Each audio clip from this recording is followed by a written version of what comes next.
Jadi kalau ada orang sholat rajin, puasa rajin, ibadahnya rajin lah, pernah umroh, pernah haji, banyak pahalanya. Tapi dia banyak menyakiti orang. Bahkan kata Nabi, pahalanya itu bisa habis untuk membayar orang-orang yang pernah dizalimi.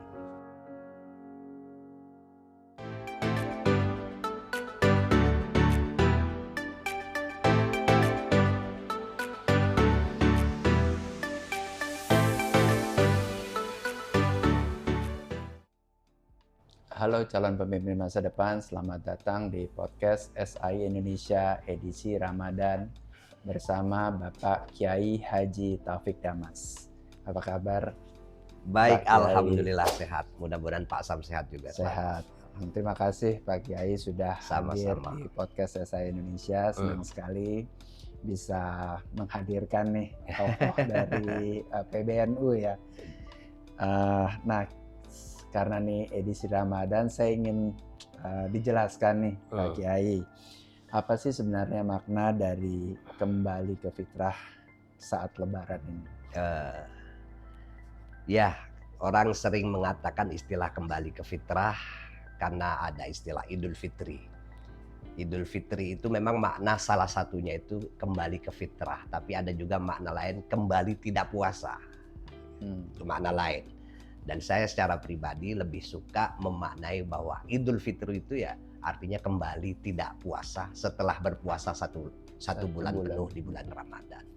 Karena kalau dimaknai Idul Fitri kembali ke fitrah, kembali kepada kesucian, itu kan sebetulnya harapan yang terlalu berat bagi setiap insan. Terutama bagi saya secara pribadi, kok dosa saya terlalu besar ketika di bulan Ramadan yang cuma 1 bulan enak banget bisa suci lagi, bisa fitrah lagi gitu. Padahal dosa yang selama 11 bulannya mungkin terlalu besar gitu. Tapi kalau ada orang menginginkan menjadikan bulan Ramadan itu sebagai kesempatan untuk mensucikan diri, memperbaiki diri, itu tentu sangat-sangat baik.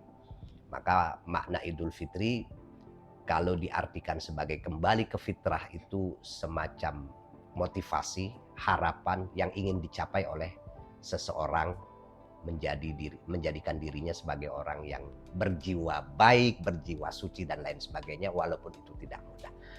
Namun ada standar sebetulnya. Apakah kita ini sudah kembali ke fitrah? Dan standar ini sangat sederhana. Kalau di dalam Al-Quran itu istilahnya adalah standar ketakwaan. Jadi orang yang bertakwa itu punya tanda-tanda sosial yang bisa diukur secara mudah untuk diri kita. Untuk diri kita, bukan untuk orang lain.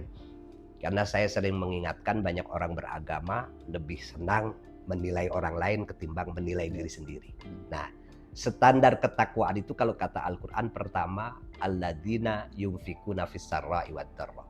Orang yang gemar berbuat, memiliki kedermawanan hati. Baik ketika dia sedang pas-pasan ekonominya ataupun dia sedang mendapatkan rezeki yang luas, dia tetap berderma membantu orang lain. Itu tanda orang ketakwaan yang pertama. Tanda ketakwaan yang pertama adalah kedermawanan hati. Yang kedua, wal kaziminal ghaiz, mampu kontrol emosi. Orang puasa, orang bertakwa itu tanda keduanya adalah tidak gampang marah-marah, tidak gampang tersinggung. Lebih bijak, lebih arif melihat segala sesuatu. Kalaupun ditantang orang bahkan dia lebih memilih menghindar karena kalau meladeni justru merusak hubungan sosial dan lain sebagainya. Termasuk di perusahaan umpamanya. Ya seorang atasan, seorang manajer itu harus sabar menghadapi anak buah. Anak buah juga harus sabar menghadapi atasan. Walaupun bukan berarti tidak boleh marah. Marah tentu boleh, tapi dengan kadar yang terukur, dengan alasan yang benar dan tepat sasaran, dengan niat yang betul-betul ingin memperbaiki keadaan. Karena kalau tidak marah sama sekali nanti kita disepelein orang. Gitu. Jadi kira-kira yang ketiga tanda ketakwaan itu wal afina anin nas, memaafkan orang lain. Kita punya teman di kantor, di sekolah, bahkan di rumah kita punya saudara, punya tetangga dan lain sebagainya. Itu pasti terjalin hubungan yang mungkin ada yang saling menyakiti, disengaja atau tidak. Maka orang beriman, orang bertakwa itu sebelum dia minta maaf, dia harus siap memaafkan orang lain. Karena apalagi kalau kita baca sejarah Nabi itu ya. Nabi sendiri sebelum meninggal dunia itu sampai mengumumkan diri, meminta ada orang yang siapa di antara kalian yang pernah saya sakiti. Sekarang balas sebelum saya meninggal, kata Nabi itu. Dan ada ketika itu kisah yang sangat dramatik, walaupun kemudian sahabat itu tidak jadi membalas karena hanya ingin sekedar menyentuhkan kulitnya dengan kulit Nabi. Tapi yang jelas bahwa Nabi sendiri, orang yang sangat mulia, itu sebelum meninggal meminta, bertanya apakah ada orang yang masih pernah saya sakiti dan saya tidak tahu. Dan saatnya kalau memang ada ya silakan balas sekarang. Artinya apa? Beliau takut di akhirat nanti ada tuntutan karena kita belum minta maaf sama orang-orang yang pernah berhubungan dengan kita. Dan itu jadi tanggung jawab tersendiri, mengurangi pahala kita. Jadi kalau ada orang sholat rajin, puasa rajin, ibadahnya rajin lah, pernah umroh, pernah haji, banyak pahalanya. Tapi dia banyak menyakiti orang. Bahkan kata Nabi, pahalanya itu bisa habis untuk membayar orang-orang yang pernah dizalimi. Nah, orang-orang yang dizalimi itu tidak pandang non-muslim ataupun muslim, sama, tetap ada tuntutannya di sana. Karena di zaman sekarang kan banyak orang, kalau menyakiti orang yang beda agama cenderung seolah-olah nggak ada masalah. Padahal tidak itu.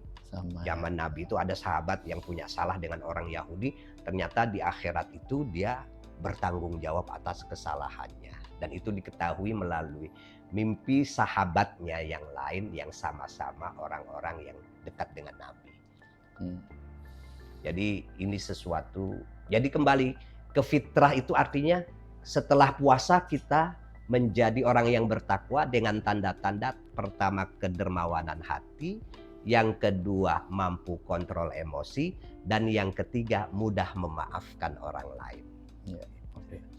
Nah, Pak Kiai, kapan sih waktu terbaik nih membayar zakat fitrah, dan apakah itu bisa diwakili sama orang gitu? Zakat fitrah itu kan sebetulnya waktunya luas. Sejak awal Ramadan sudah boleh membayar zakat fitrah. Cuman memang waktu terbaik itu 1 hari menjelang Idul Fitri. Dan batas akhirnya itu pas didirikan sholat Idul Fitri. Jadi kalau sholat Idul Fitri sudah berjalan, orang sudah belum bayar zakat, berarti udah telat. Gitu. Berarti dia tidak bayar zakat fitrah. Nah, terus gimana? Ya udah, sedekahin aja zakatnya. Kalau perlu ditambahin gitu loh. Karena dosa dia telat membayar zakat fitrah. Nah, waktu terbaik ya memang di 1 hari sebelum Idul Fitri. Karena itu dimaksudkan, walaupun dalam konteks kekinian juga agak sedikit, apalagi di Jakarta ya. Ya semiskin-miskinnya orang pasti masih punya beras lah ya di rumah ya kalau di Jakarta ini. Sebetulnya kan dengan ukuran beras 3,5 liter atau uang 50 sampai 60 ribu itu ingin membantu orang yang besoknya itu tidak punya uang untuk beli makanan, memenuhi makanan yang kebutuhan pokok. Ya kalau lebaran umpamanya pasti butuh ketupat, butuh beli sayur godok, butuh bikin semur dan lain sebagainya. Nah, itu zakat. Jadi zakat ini sebetulnya minimalis. Jadi sebaiknya kalau pengen berzakat, kalau kita pakai beras tambahkan uang. Jadi uang itu sedekah.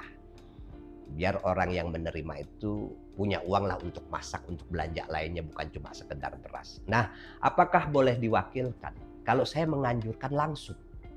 Karena di dalam zakat itu bukan cuma sekedar kita mengeluarkan uang, nanti akan ada diterima oleh orang yang berhak menerimanya. Tapi ada sambung hati antara muzaki dan mustahik. Antara orang yang berzakat dengan orang yang menerima zakat. Ada sambung hati. Ada koneksinya. Koneksi. Ya. Jadi kalau ada sambung hati itu akhirnya apa? Yang membayar zakat itu menunjukkan kasih sayang kepada orang yang menerima zakat. Yang menerima zakat pada akhirnya akan memberikan rasa hormat kepada orang yang memberikan zakat itu. Jadi akan terjalin hubungan sosial yang sangat baik. Jadi bukan nggak bisa diwakilkan, tapi kalau saya menganjurkan langsung saja. Biar ada sambung hati antara muzaki dan mustahiknya itu. Nah, sebagai umat beragama, kalau kita ngelihat sekarang nih situasi mungkin keadaan geopolitik ya, gimana nih kita harus menyikapinya? Kita menyikapi karena harus mengukur diri kita ini siapa kira-kira begitu. Kalaupun kita tokoh umpamanya, mungkin kita bisa sumbang pikiran yang sifatnya konstruktif walaupun dalam bentuk kritik terhadap apa yang terjadi di dunia global sekarang ini. Tapi secara individu kan sebagian besar kita bukan pemilik kekuasaan. Lebih baik memang sabar, berdoa, mudah-mudahan diberikan kekuatan, kesabaran. Kalau kerja di PT seperti saya ini, mudah-mudahan PT saya baik-baik saja gitu kan. Karena dampaknya kan nanti akan luar biasa ini. Karena kan Kita tahu sekarang ini krisis energi sudah dimulai, BBM sudah naik harganya. Nanti bisa jadi harga rupiah ke dolar juga menjadi lebih tinggi harganya dan seterusnya. Makanya sebetulnya ya kalau punya suara, ajak orang itu untuk kemudian bagaimana menghentikan peperangan itu di antara negara-negara yang sedang berperang ini. Tidak perlu terlibat dalam kelompok-kelompok bela ini, nanti malah berantem di antara kita. Kalau kita lihat di media sosial itu sudah terjadi itu, yang ini bela ini, yang ini bela ini. Akhirnya perangnya tetap berjalan, kitanya sudah berantem. Kita juga berantem sendiri malah ya. Dan ya kalau kita mau lebih jujur, apa yang terjadi ini sebetulnya kan tidak ada hubungannya dengan agama. Itu murni kepentingan ekonomi, politik, di mana ada kelompok orang yang elit ingin menguasai kekayaan alam di suatu wilayah, kemudian ya melakukan tindakan kalau zaman dulu disebut kolonialisasi kan, tapi di zaman sekarang mungkin orang tidak mau menyebut kolonialisasi, tapi sebetulnya faktanya tidak jauh beda sebetulnya. Jadi kita harus melihatnya itu ya sambil berdoa, mudah-mudahan tidak terjadi sesuatu yang membuat negara ini, khususnya Indonesia ini, kolaps gitu, gonjang-ganjing dan lain sebagainya.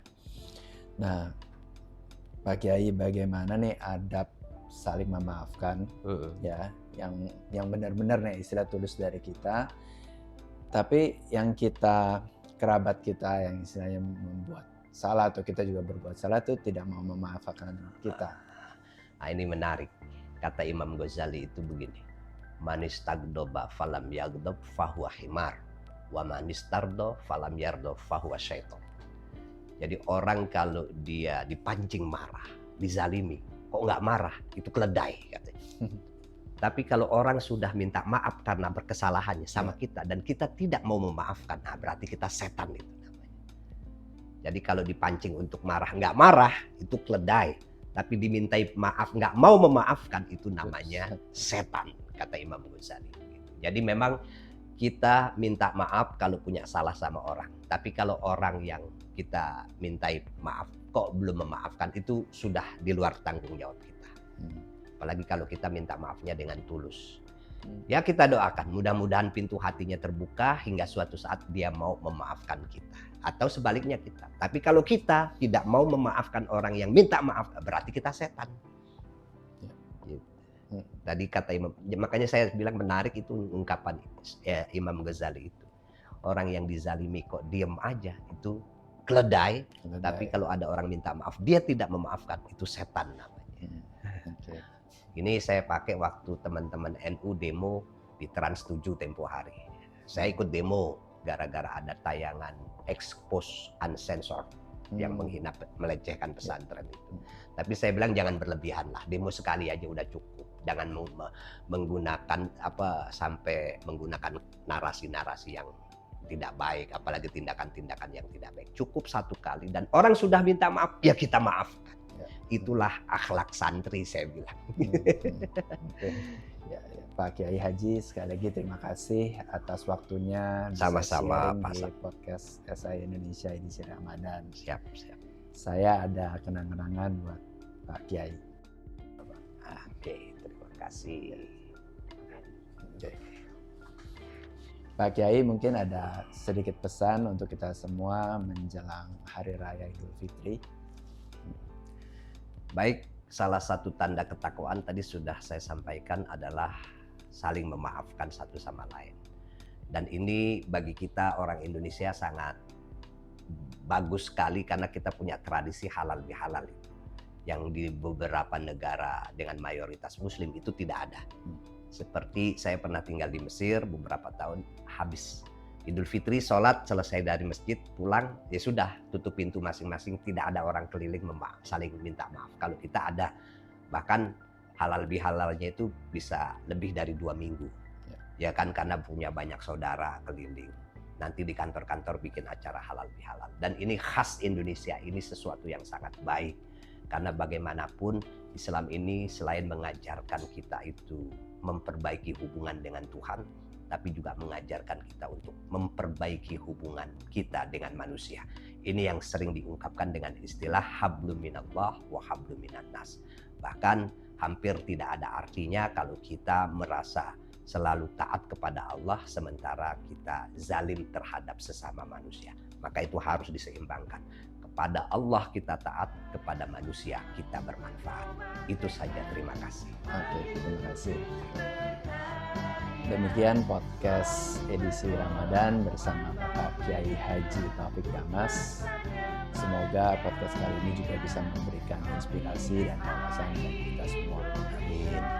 Sampai jumpa di podcast SAI selanjutnya. Salam jalan pemimpin.